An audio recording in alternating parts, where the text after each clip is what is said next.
Doris Day o odiava sinceramente mais do que qualquer outra pessoa. Doris Day nasceu Doris Mary Ann Kappelhoff em 3 de abril de 1922, em Cincinnati, Ohio. Ela cresceu em uma família modesta de classe média durante a Grande Depressão. Desde jovem, ela demonstrou um entusiasmo contagiante pela arte de se apresentar. Inicialmente sonhando não com Hollywood ou estúdios de gravação, mas em se tornar uma dançarina profissional. A dança foi sua primeira grande paixão, e ela treinou diligentemente, demonstrando um potencial tão grande que ela e seu parceiro chegaram a vencer competições de dança locais. No entanto, esse sonho foi interrompido repentina e tragicamente quando um grave acidente de carro esmagou sua perna, acabando de vez com suas esperanças de uma carreira na dança.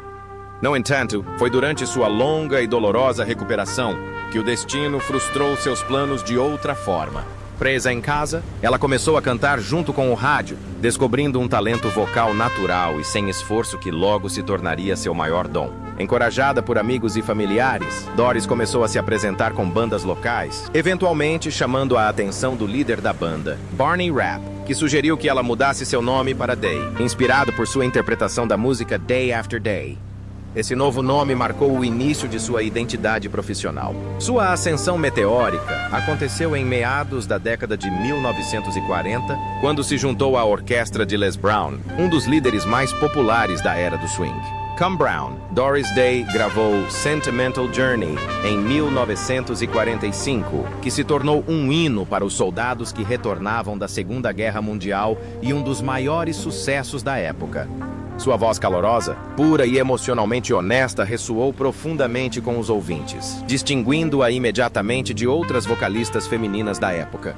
Sentimental Journey não apenas alcançou o topo das paradas, apresentou aos Estados Unidos uma voz que parecia personificar conforto, otimismo e honestidade emocional, em um momento em que a nação precisava desesperadamente dos três. Hollywood logo percebeu seu talento e, em 1948, Doris Day fez sua estreia no cinema em Romance em Alto Mar. Inicialmente vista como uma pequena oportunidade de atuação, a série rapidamente se transformou em uma grande carreira cinematográfica. Doris possuía uma rara combinação de qualidades. Ela era naturalmente bela, mas não parecia distante ou deslumbrante a ponto de intimidar. Exalava sinceridade e tinha um talento cômico que parecia instintivo e não estudado. O público confiava nela. Torcia por ela e via nela um reflexo de si mesmo ou a melhor versão da mulher americana comum. Na década de 1950, ela se tornou uma das estrelas mais rentáveis de Hollywood, aparecendo em inúmeros filmes que exibiam não apenas seu talento para o canto, mas também suas habilidades dramáticas e cômicas. Seu talento dramático atingiu o ápice no filme de 1955, Love Me or Leave Me, no qual interpretou a cantora Ruth Edding. Esse papel dissipou quaisquer dúvidas sobre seu potencial como atriz, revelando uma intensidade e profundidade emocional que surpreenderam críticos e público. Doris Day recusou-se a limitar-se a um único papel no cinema, apesar das frequentes tentativas de Hollywood de escalá-la como a eternamente alegre e bondosa garota da porta ao lado. No filme de Alfred Hitchcock de 1956, O Homem que Sabia Demais, ela criou um dos momentos mais inesquecíveis de sua carreira com a canção Que Será, Será, O Que Será, Será. A canção tornou-se sua marca registrada, ganhando um Oscar e transcendendo o próprio filme, transformando-se em um hino filosófico sobre aceitação, destino e esperança, valores que pareciam refletir sua própria visão de mundo. O final da década de 1950 e o início da década de 1960 consolidaram seu status como um ícone da comédia romântica, principalmente graças às suas parcerias extremamente populares nas telas com Rock Hudson. Filmes como Confidências à Meia-Noite, 1959, Volta, Meu Amor, 1961 e Não Mandem Flores, 1964, definiram uma era de romance sofisticado e divertido em Hollywood. As performances cômicas de Doris Day eram caracterizadas por um humor afiado e um timing impecável, e ela trazia um senso de independência e sagacidade aos seus papéis, desafiando sutilmente as normas de gênero da época. Embora suas personagens muitas vezes se conformassem às expectativas sociais da época, Doris Day as infundia com autoestima, autonomia e clareza moral, tornando seus filmes tanto divertidos quanto culturalmente significativos. Além de seu trabalho no cinema, Doris Day também foi uma das artistas de maior sucesso do século XX. Ela gravou centenas de canções nos gêneros pop, jazz e música tradicional, e permanece uma das cantoras que mais venderam discos em todos os tempos. Sua voz, pura, expressiva e emocionalmente direta, possuía uma qualidade atemporal que garantiu que suas gravações perdurassem muito depois das mudanças nas tendências musicais. Seja cantando uma balada delicada ou uma melodia serena e inovadora, Doris Day transmite sentimentos autênticos, sem jamais recorrer a artifícios ou exageros. A vida pessoal de Doris Day, assim como sua notável carreira, foi marcada tanto por profunda devoção quanto por profunda mágoa, refletida em uma série de casamentos que moldaram sua trajetória como mulher, mãe e ícone de Hollywood. Seu primeiro casamento aconteceu dolorosamente cedo, em 1941. Ainda muito jovem e prestes a alcançar a fama, Doris casou-se com Al Jordan, um talentoso trombonista. O que começou com esperança e romance rapidamente se transformou em caos. Desse casamento nasceu seu único filho, um amado menino chamado Terry, que permaneceu o centro emocional de sua vida. Entretanto, a portas fechadas, o relacionamento deles era profundamente conturbado. Jordan era fisicamente abusivo, e Doris lutava contra a ansiedade e a instabilidade em um período que deveria ter sido repleto de promessas e alegria. Demonstrando notável coragem e determinação, ela pôs fim ao seu casamento em 1943, priorizando a segurança e a dignidade para si e para o seu filho pequeno, em detrimento da ilusão de harmonia doméstica.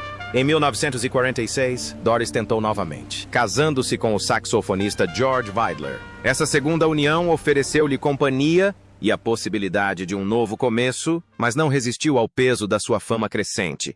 À medida que sua carreira ganhava impulso e seu nome se tornava sinônimo de glamour saudável, o casamento desmoronou. As pressões da fama, combinadas com incompatibilidades pessoais, provaram ser insuperáveis. Em 1949, o casamento se dissolveu discretamente, deixando Doris mais uma vez sozinha para trilhar seu caminho na vida e no amor. Seu terceiro casamento tornou-se o mais importante e complexo de sua vida. Em 1951, Doris casou-se com Martin Melcher, um homem que não só se tornou seu marido, como também se envolveu profundamente em sua vida profissional. Melcher adotou formalmente seu filho, assumindo o papel de figura paterna, e produziu muitos dos filmes mais populares de Doris Day, ajudando a moldar sua imagem como a queridinha da América. Eles permaneceram casados por 17 anos, coincidindo com o auge da fama e produtividade dela. No entanto, por trás da fachada de sucesso profissional, escondia-se um casamento que, posteriormente, revelou-se marcado por controle e má administração financeira. A morte de Melcher em 1968 marcou o fim do casamento e o início de um doloroso ajuste de contas para Doris, que descobriu o quão mal suas finanças haviam sido administradas ao longo dos anos em que estiveram juntos. Apesar dessas decepções, Doris Day nunca perdeu a fé no amor. Em 1976, casou-se novamente, desta vez com o restaurador Barry Comden.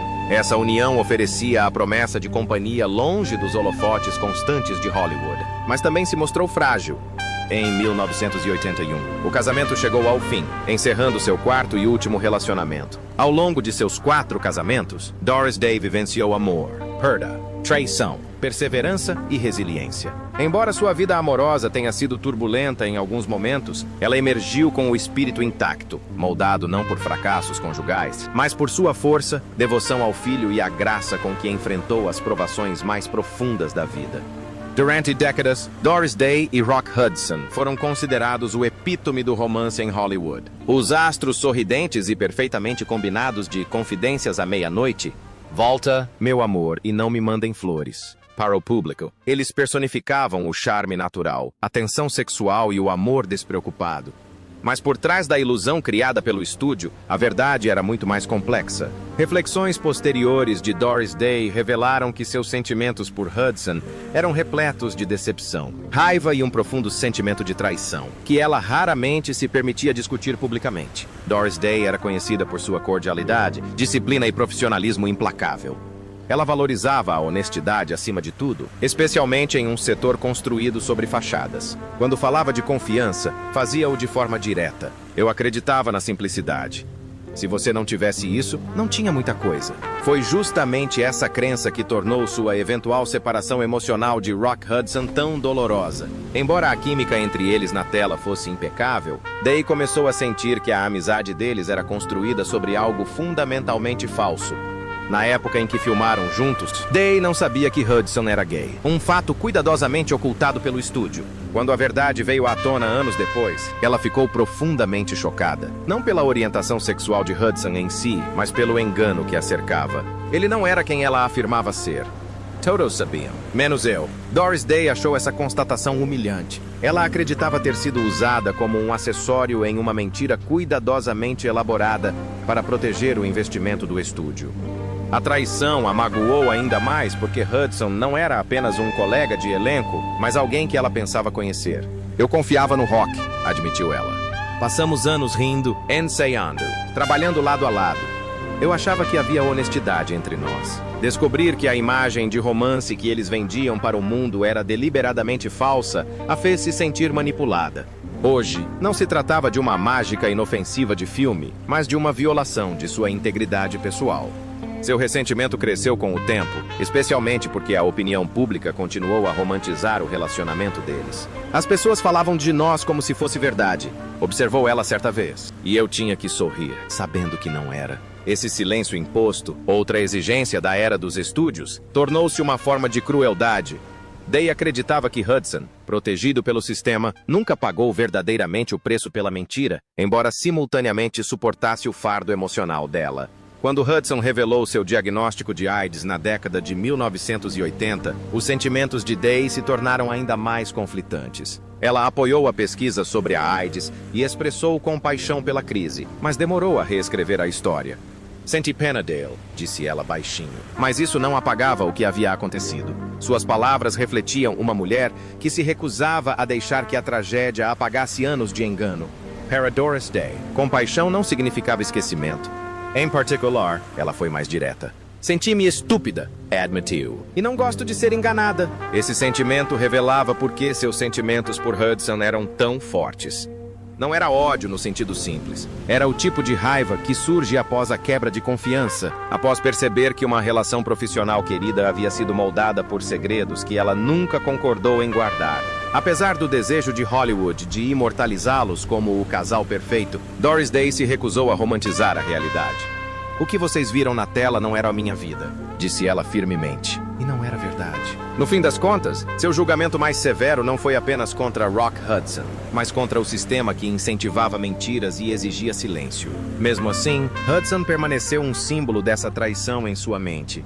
Doris Day viveu o suficiente para contar sua história em seus próprios termos. Embora a história possa se lembrar dela e de Rock Hudson como almas gêmeas do cinema, suas palavras nos lembram que por trás de seus sorrisos havia uma mulher que se sentia profundamente injustiçada e nunca perdoou de verdade. Doris Day faleceu pacificamente em 13 de maio de 2019, em sua amada casa em Carmel Valley, Califórnia, aos 97 anos, encerrando uma das vidas mais longas e ilustres do entretenimento americano. A causa de sua morte foi pneumonia, um fim tranquilo para uma mulher cuja vida foi repleta de música, risos, graça e um espírito indomável.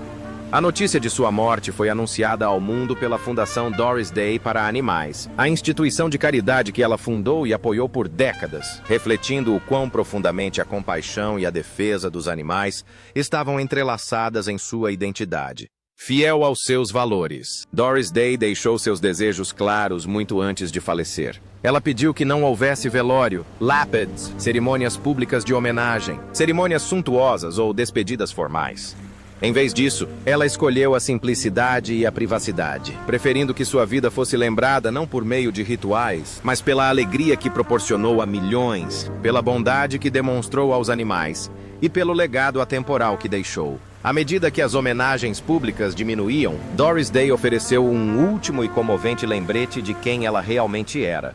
uma mulher profundamente reservada, apesar de sua fama mundial. Alguém que acreditava que o amor, o riso e a generosidade falam muito mais alto do que monumentos ou memoriais. Embora não tenha havido reuniões públicas para comemorar sua morte, o mundo a lamentou à sua maneira.